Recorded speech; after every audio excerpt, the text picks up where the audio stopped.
Tuvot Daf Samer Gimel. Bonjour, dans notre Gemara, on va voir la fameuse histoire de Rabbi Akiva, comment il a grandi, comment à partir de l'âge de 40 ans, il a commencé à devenir un Gadol Batorah, avec sa femme Rachel qui, quand elle a vu son potentiel, elle a décidé de se marier avec lui. Son père, quand il a entendu ça, il a décidé de faire un éder, un serment, qu'elle ne va plus profiter de toute sa richesse. Et finalement, la fin de l'histoire est happy end. Comment son beau-père, le beau-père, il a rencontré Rabbi Akiva qui était à la tête de 24 000 Talmidim au bout de 24 ans. Et Rabbi Akiva lui a fait Atarat Nedarim, pour que il puisse pour que Kalba Savoie puisse leur donner de sa richesse. On va essayer l'histoire tout le monde la connaît, on n'a pas besoin de s'attarder là-dessus. On va essayer aujourd'hui de s'attarder sur quelques questions halachiques que vont ramener les Mefarshim à propos de cette histoire. Il y a beaucoup de harot, beaucoup de mefarshim. On va juste s'attarder sur 3 ou 4 points que les mefarshim relèvent qu'il y a apparemment, on dirait qu'il y a un problème halachique dans cette histoire et les réponses qu'ils vont donner. La première question, c'est une question de Tosfot. Comment Rabbi Akiva se permet de partir pour un temps qui est tellement long? Il est parti pour 12 ans et après encore 12 ans. Comment il s'est permis de faire une chose comme ça? Pourtant, on sait qu'un mari ne peut pas s'absenter de sa maison plus que, on a vu dans la Gemara, ça peut être un mois, on a vu, je pense, un mois, après, il y aura plusieurs avis là-dessus dans la Gemara.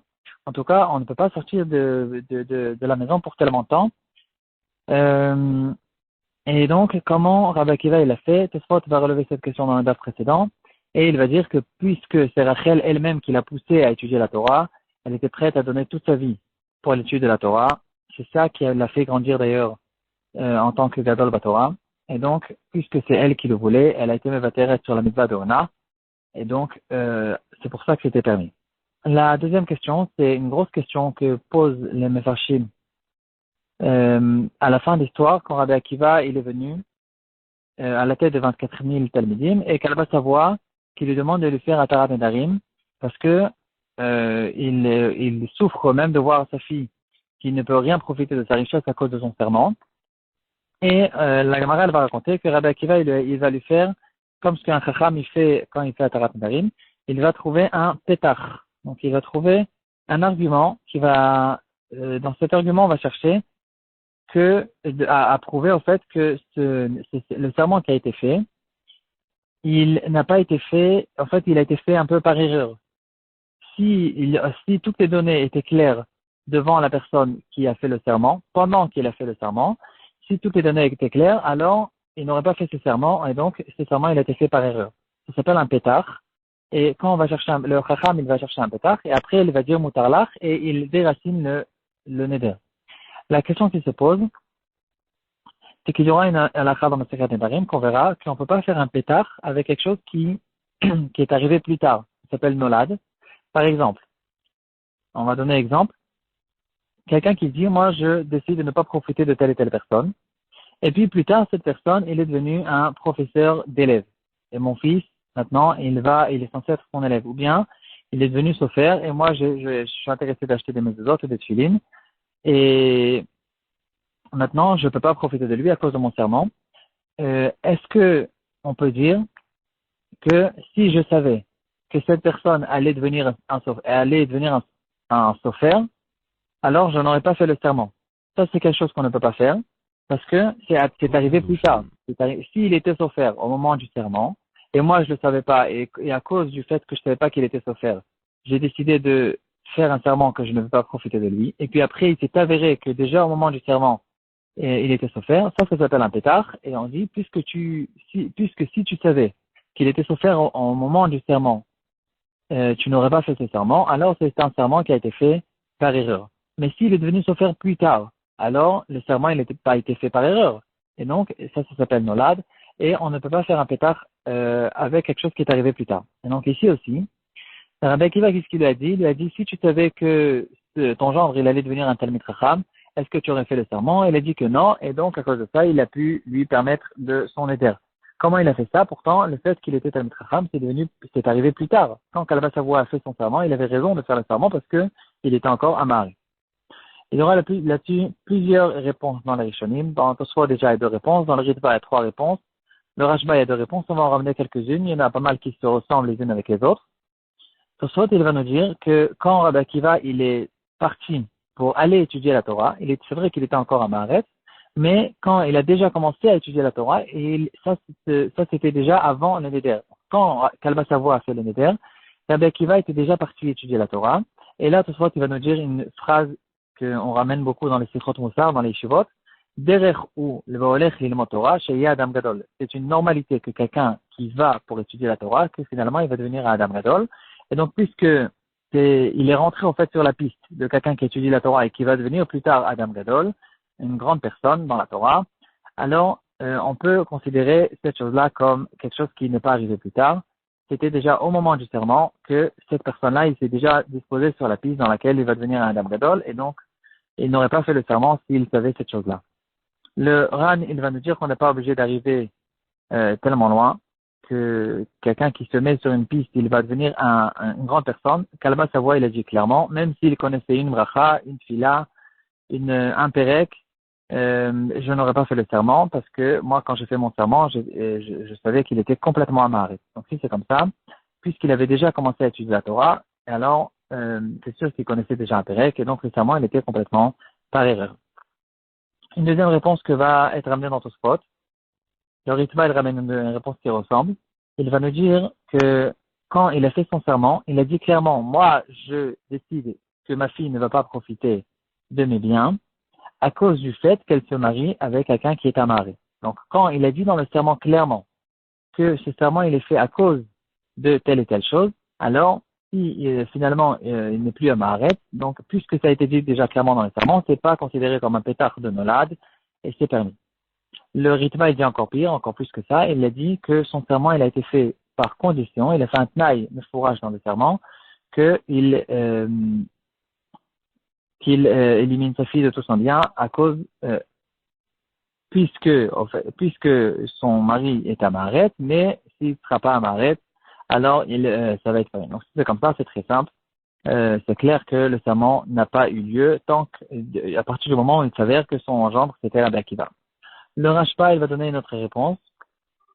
Il va dire que, effectivement, le pétard que Rabbi Akiva a fait à son beau-père, c'était pas du tout un pétard, c'était pas ça le pétard, en fait. Quand Rabbi Akiva, il a dit, est-ce que tu savais, qu'il allait connaître un pérec, qu'il allait connaître quelque chose, qu'il allait être très grand dans la Torah, alors est-ce que tu aurais fait un éder? C'était que, en fait, une belle manière de se présenter devant son beau-père, de lui dire, finalement, c'est moi-même. Mais c'était pas ça le pétard qui a été fait par Rabbi Akiva. Rabbi Akiva, il a fait un autre pétard, par exemple, il donne une proposition, et il lui a dit, est-ce que tu savais que ta fille allait être méprisée tellement, et les gens, ils allaient se moquer d'elle, quand ils vont voir que son père qui est tellement riche, elle est tellement pauvre, et son mari qui est parti pour étudier la Torah, et comme la Gemara elle-même, elle raconte à propos de certaines personnes qui se moquaient d'elle, si tu savais qu'elle est tellement misère et tellement, elle allait être tellement méprisée par les gens, est-ce que tu aurais fait ce serment? Il a dit que non, et c'était ça, en fait, le pétard, donc c'était pas du tout une histoire de nolade. Une dernière réponse qu'on va ramener, c'est une autre réponse du Ritva. C'est que quand Rabbi Akiva, il s'est marié avec Rachel, il a fait clairement une condition dans les Kiddushin, que je me marie avec toi à condition que je devienne un Talmid Chacham. Ça, c'est Rachel qui a demandé cette condition. Et donc, si, au fait, Rabbi Akiva, il ne serait pas parti étudier la Torah, il ne serait pas devenu un Talmid Chacham, alors Rachel ne sera pas du tout considérée comme étant mariée de Rabbi Akiva, à Rabbi Akiva. Et donc, si le beau-père, il savait cette chose-là quand il a fait le serment, alors c'est clair qu'il n'aurait pas fait le serment parce que tout son problème, c'était le fait que Rachel se marie avec un marais. On va passer rapidement à d'autres questions que les réponsives demandent. Comment Rabbi Akiva s'est permis de faire la Tarat Nedarim alors que c'était le gendre, et en plus il est Noga Badavar, parce que son beau-père il est intéressé maintenant de lui donner de l'argent, et grâce au fait que Rabbi Akiva lui permette le Neder, c'est que comme ça que Rabbi Akiva lui-même pourrait recevoir l'argent de son beau-père. Comment est-ce qu'il peut faire une chose comme ça? On va voir d'assez deux réponses. Première réponse, c'est la réponse du Ritva. D'après le Ritva, en fait, qu'on a vu tout à l'heure, qu'on vient de voir, qu'il n'y avait pas besoin du tout d'une Atara parce qu'il s'est avéré que le Neder, il n'était pas du tout existant. Alors, la question ne commence même pas. Le Rivash, il pose cette question. Il va dire que Rabbi Akiva a juste donné l'idée quel est le pétard du Neder. Euh, et finalement, celui qui a fait la Tara Pétarim, c'était un autre Talmid Chacham, peut-être un des élèves de Rabbi Akiva. Une dernière question que les poskim vont relever, c'est comment Kalba Savoie, finalement, il a donné la moitié de ses biens à Rabbi Akiva. Pourtant, on a vu que quelqu'un qui donne la tzedaka, il ne peut pas donner plus qu'un cinquième de tout son argent. Ça, c'est quelque chose que Rabbi Akiva lui-même, il va dire cette chose-là dans Dafnoun. On a déjà donné un shiur là-dessus. Il y a un halakha qui va dire qu'on ne donne pas à quelqu'un d'autre plus qu'un cinquième de son argent. Donc, comment Kalba Savoie a donné à sa fille, à Rabbi Akiva? C'est écrit, il a donné la moitié de ses biens.